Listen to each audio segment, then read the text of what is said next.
welcome to the Mill Creek Government Channel. I'm Judy Zelina, and on our program today we have Judy Helcom joining us again, and Judy is a retired registered nurse. We also have Janice Ronan. Janice is with the Penn State Cooperative Extension Center, and as you may guess, we're going to be talking about eating today, correct? Really? You think so? Okay, can't wait. But our subject today, it's kind of interesting. We're going to be talking about different excuses for not eating healthy or not making healthy choices. Right. So that's kind of our subject today. Very good. And remember, let's prepare ourselves. We understand our listeners love to see us put each other on the hot seat. Well, I think it's me. More like them.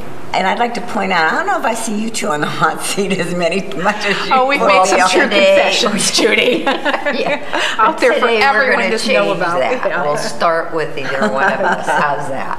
But you know what, ladies? What is it about making excuses that's important for our viewers to understand? Absolutely. So I'll start out with my friend Webster's Dictionary. All right, go right ahead. Got to get the straight scoop. So Webster says, excuses mean to regard or judge with forgiveness.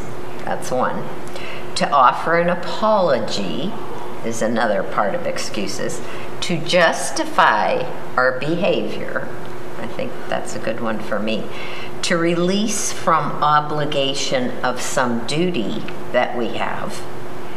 To seek or obtain exemption or release from responsibility for myself, and to offer an explanation for my behavior. So all of those have in common some kind of justification. Now, are you going to say, is that deliberate when we make an excuse? Do you think? Would you guys say it's deliberate, or is it unconscious? I think it's unconscious. But sometimes it can be a rationalization, if you think about it. Some of those definitions kind of fit in with the idea of rationalizing something that we want to do. That's true. You're right. So I think it could be both. Right. And actually, I would say it starts unconsciously, but until you bring it to your own awareness, then you're going to find out, now, wait a minute, I use this pretty much all the time. What's behind that? But most people are on what I call automatic pilot, and they don't want to think, put some thought into this. And that's where you get into problems then with making choices or making changes in your life. And that is difficult, because you are right. We are all on automatic pilot. Yes. A lot of eating is habits. Oh, it is. You know, we tend to eat a rather limited amount of food. I think they say that the average household has maybe 10 meals that just keep getting rotated around. So a lot of it is just habit that we fall back onto. So we're going to be talking about eating healthy, excuses. I'm hearing habits and they're difficult to change. So how do you go about starting to change habits to rationalize these excuses? Okay, well, to lead into that too, I was looking on the internet one day to see what are the common excuses that people have. So we're going to dovetail this with those habits too. Okay, so what do you think is, if you had to guess, and we were surveying the population and asking what are the biggest excuses, the top 5 excuses. Does anything come to the top of your mind? Well, I think right away we all think of our own personal excuses. Okay, right. But one, what would you think of in particular, specifically? I would probably say convenience. Okay. Excellent. Okay, that's one excuse. It's just convenient. It's right there. You don't have to think about trying to change anything. It's just right there. Well, like you have said in previous shows, like when you go grocery shopping, you have in mind, where do I typically go? Okay, in the bread aisle, this is what I'm going to get. You see what I'm saying? That's a habit, okay? But it's an excuse, because you might deliberately walk into the supermarket and say, you know, normally I go to the bread aisle first. Today I'm going to the produce aisle. change. Nobody likes change, though. So this is a common excuse, though, is convenience. What would you say, Janet? Another is one that I use is a reward.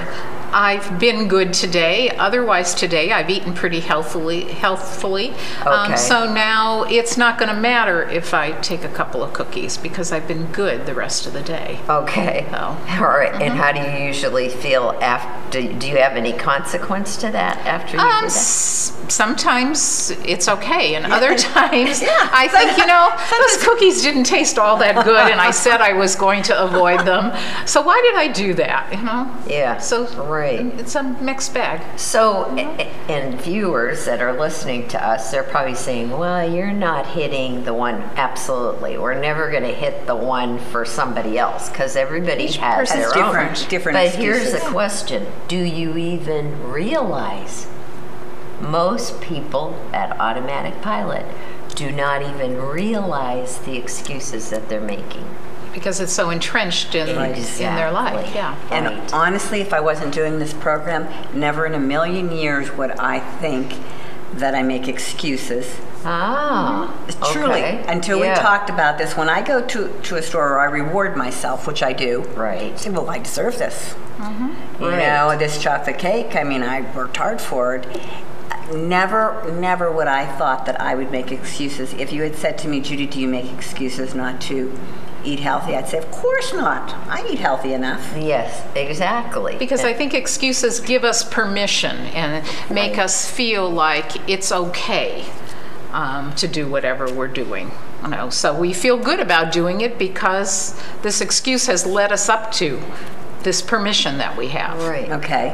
And always on these programs, the way we always look at it when we're planning for one of these is how are we going to reach people to become more aware of what they're doing?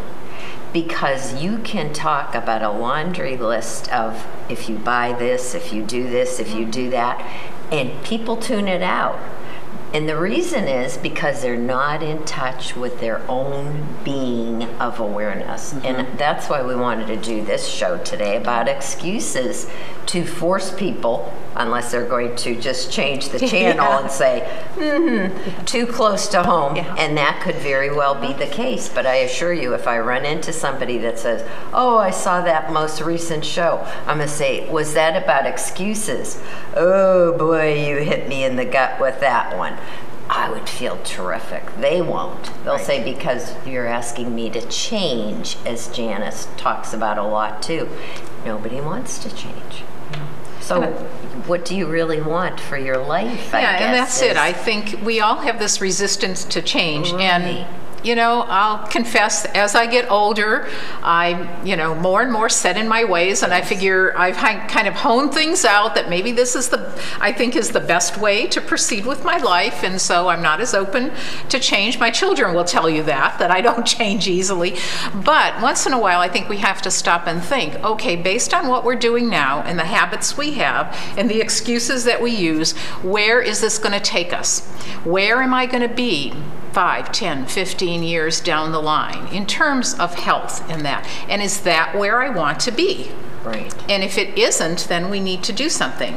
And when I talk to people, especially older audiences or just friends sitting around like we are here, about what you envision your life to be down the line, what two themes that come out consistently that I think we probably could agree with. I want to be independent. I don't see, I've never met a senior or any person that says, I can hardly wait till I get to that nursing home. It's going to be so much fun. Yeah. I want to stay in my own home. I want to be independent, and I want to continue to be in control of my life. I want to call the shots. So if your life isn't leading you to maintain your independence and stay in control, then now's the time to make some changes. And also, my brother comes to mind because his favorite saying is, I want to do what I want to do when I want to do it. Okay? Yeah. Now, healthy eating, try to put those two together. Is that a good fit? Not necessarily. Not really. Because it's like requiring you to look maybe at a food differently or a portion size differently. again, change is the problem or the challenge. Right. Yes, we it is. don't want it. We want to avoid it like the plague. But I think what's so wonderful about these programs that we are doing with Janice and with Judy is we do talk about change, but we also are giving you easy ways to change. Something that's not drastic. Drastic change is really great for about a week or two. And then you're going to fall right back into your patterns. I think when you take something, take a little step, a baby step, and get that implemented in your life, you're ready to take another baby step. But get that in your life, like one step at a time, correct? Sometimes. What do you think in our country, let's just use the United States, are most people in the gear of waiting for a crisis to change whatever it is that has to be changed in their life and being kind of forced into that, and then they'll deal with the issue? Or do they pre-plan things, think ahead and say, my goal is to be independent and do what I need to do and want to do? Are they always looking at that? Which would you say it is? Are we crisis oriented in our country or not? I think so. Yeah. After all, television tells us there's a pill out there for anything, so how bad could it be? Because if I have a heart disease or high blood pressure, or you can, fill in the ailment and that, there's a pill for it, and I'll take that pill and life will go on. Right. Right. That's true. You're right. Well, but it doesn't quite go on as easily as we're led to believe. And when you were saying like small steps, yes, we would all agree. Don't try to change your entire life in one fell swoop. However, sometimes that'll be used as an excuse. Okay, well, it can't be that important because it's so small, so I don't think. But if someone imposes on you, I'm sorry to tell you this, but you have coronary artery disease, if you don't shape up with your eating or exercise, you are going to have a heart attack because of your family history.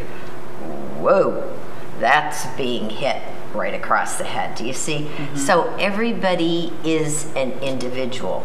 But yes, we do have some commonalities. But okay, I want to put Janice on the hot seat for just a second. We'll give you a break. So you always tell us that potato chips are your downfall. Absolutely. So every time you're faced with potato chips, what is your excuse for eating them?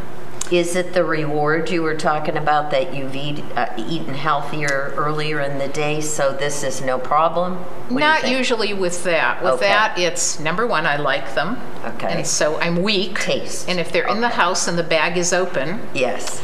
Then sometimes it's like, well, once they're gone, then I'm not going to eat them anymore, until they come in the house again. Okay. So I may as well finish them off now because I know I'm going to eat them. So. Okay. Now, have you had that awareness right along, or with potato chips? I mean, you bring it up a lot. Yeah. So I'm saying, hot button here. We got to talk about. No, it's actually been in more recent years when my blood pressure climbed a little bit, and I just started thinking about, okay, I'm getting older now. Yes. What kind of family history do I have that puts me at risk? And in other areas of my life eating that I've got maybe a little bit better control, but this is an area that is still kind of.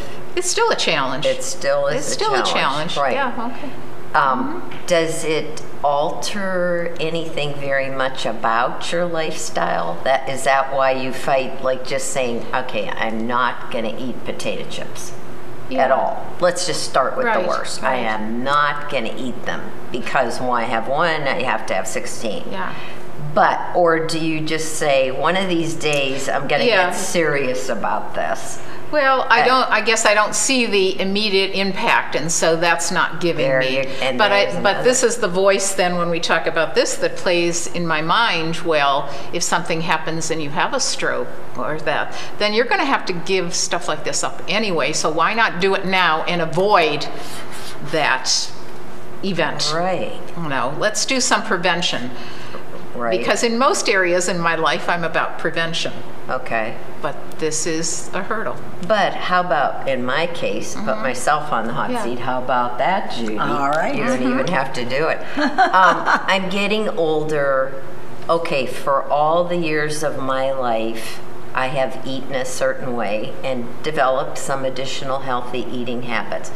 Is it going to make that much of a difference at this point in my life to have to not enjoy some of those things? Now, that's a hard pill to swallow too, because usually I will justify it saying, like you had said a few minutes ago, but I do eat pretty healthy. I eat a lot of fruits and vegetables. But then when I buy the sour cream donut that I tell you about, why is that still in my life? Yeah. Taste first. I mean, looking at something I can actually taste it. Now, how is that possible? It just is, because I have set up that in my brain. Well, food has so many different impacts Right. on our senses. It appeals Right. to all of our senses most of the Right. time. So that's And not bringing it in the house is my other weakness. Once it's there, then you get into that gear of how we were brought up. Okay, if you're going to have it there, you better finish it. That's and right. eat it. Guilt. You Right. don't throw food away, or come on, how many people are starving in China? Right. All Yeah. the old things, you know, that just don't work. I don't think I anymore. know. So, okay, any others about you though? Personal excuses. Have we touched on them already? I think we've touched on them. My biggest excuse is reward. I reward myself that if I've eaten healthy throughout the day, Yes. or if I've done a good workout that morning, that I feel I can eat it. Even though I know it's not good for me, Yes. even though I know this is the last thing I should be eating, this huge piece of fudge chocolate cake. Right. Just talking about it's making me hungry. See how There, the senses see? come into play. There you go. But the truth of the matter is, and here's where I fall into a problem. Okay. I don't feel guilty afterwards. Okay. So that to me is, like you Yeah. said, sometimes you do, sometimes you don't. Yes. I have been able to actually rationalize, There you and I don't go. do it all the time. Right. No, I don't, because I really have picked up on a lot of the programs that we have done here, and I have changed a lot of my eating habits. Right.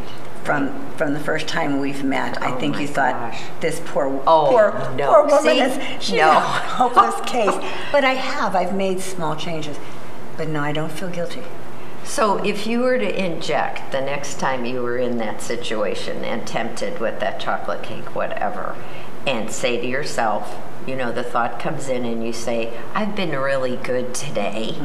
I've eaten healthy. Right. And man, this would just top it off, right? Okay. If you, in just one instance, try it, and you say, just this once, no, I'm not going to do it, because I'm going to say that I don't want to negate the progress that I've made with the exercise I've done or whatever I have done that. What would happen to you? Well- oh, here she goes into the psychology. Yeah, No, that's not no, good. because Okay. what I would have to do is really very much on that line. Make it. What I would have to do is look at that cake, and I would have to consciously stop and think about what ingredients are in that are not good for me, that are unhealthy ingredients, the amount of sugar, Right. Okay. you know, Fat, the probably. carbs, the Yes, fat. right. Stop, and I'd have to actually analyze that and say, you know what? I don't need this sugar in my body. I just don't need it. But is it going to work? Is It that could. strategy? That'd be the only going way to- I could do it. Well, you know, one other thing possibly is thinking, you know, I've passed this up before, I can do it again. That's a very good strategy too. Mm-hmm. How about the size of it? Do you typically would you have the same size every time you go to Probably. eat it?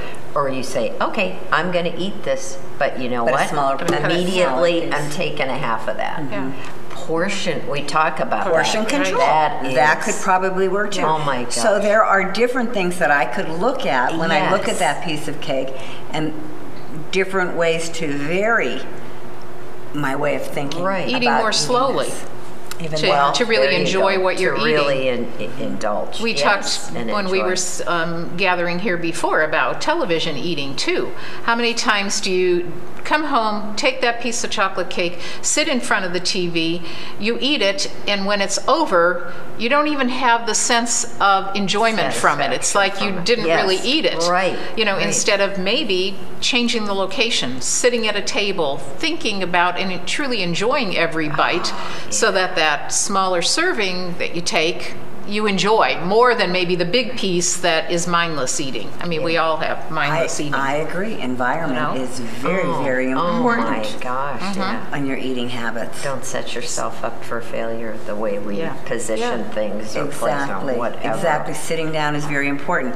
I may not be a TV eater, but I'm standing at the counter and eat. And I'm there thinking again. about something, and I'm reading. I'm going through the mail, Oh, or I'm there you go. or That's I'm another leaping comment. through Yeah, a magazine. grab I think a those lot of potato times chips we're or the eating and cake. we're, it's not that we're So- even enjoying it that This much. is it, exactly. And you know, our viewers, just to tell you, I think as you listen to all of us, if sometime later today, after you watch the show, the little red light comes on when you are grabbing for a piece of food or in the supermarket, that is excellent. Don't think, oh no, they're really bugging me now. It's like they're on my shoulder sitting. Be thankful because you need that awareness to move forward. Right, and you've talked about some excellent strategies here that we can use Right. emotionally to help us eat healthier. Just briefly, because our time's coming to an end, but briefly, how can we have a more positive vision for our future to affect how we behave with our food? Hot seat again. Okay. What would you say when you think of a positive vision for your future related to your health? What would you like to see yourself enjoying or doing or having or being? What comes to mind for you? Right away, I want to be active. Okay. That's my number one That's thing. it. I want to remain active. I don't care how old I get. I don't want to be crippled up with Exactly. just something that would It's stop debilitating me to you. from Yes. Right. keeping Okay. active, from driving, from being independent. And that's very important to me. Right. And I am one, I have learned that what we eat truly, truly affects your future. Oh my gosh. So Makes the such a excuse, well, I've done it this far for Yes, this long, I've made it this long, so why should I doesn't have to cut it. change? No. Really doesn't No. cut it. Right. Really stop and think about what you want for your future, where you want yourself to be in 5 years, in 10 years, in 20 years. Yeah. And realize that you have control over that. And you know? eating is a little portion of your lifestyle that you have to live or to it's an change to get to important- that. It's an important element, but Yes, it don't is. overdo it. How about you, Yeah. Janice? Like envisioning your future. I would say the same thing. It comes back to what you said your brother says, being able to do what I want to do Right, that's when I me, want to boy. do it. Right. And as we think about even and plan, budgets and all that for future years and that, there's a lot of debate about health care and that now. Yes. Avoiding expensive medications that will also influence the quality of life that I'm able to have. And your quality. So I really believe that healthy eating can help to control those costs also. Ladies, thank you for joining us. What other resources are available to help us take action? The most important resource sitting right at this table. Okay. Each of ourselves. All right. Okay, it starts with us. Starts buck with the individual. Stops here, and let's move forward by I looking can't- at ourselves. Because I can't blame anybody for eating unhealthy. That's right. So, viewers, if you have any questions, please feel free to give Janice a call. Please do. And what number can they reach you at? 825-0900 is the Penn State Extension Office here in Erie County. Okay, and I bet everybody watching this program, when they go to take that next piece of food, they're going to be thinking about what we said today. Great. Viewers, thank you for tuning in today to the Mill Creek Government Channel. Until next time, have a wonderful day.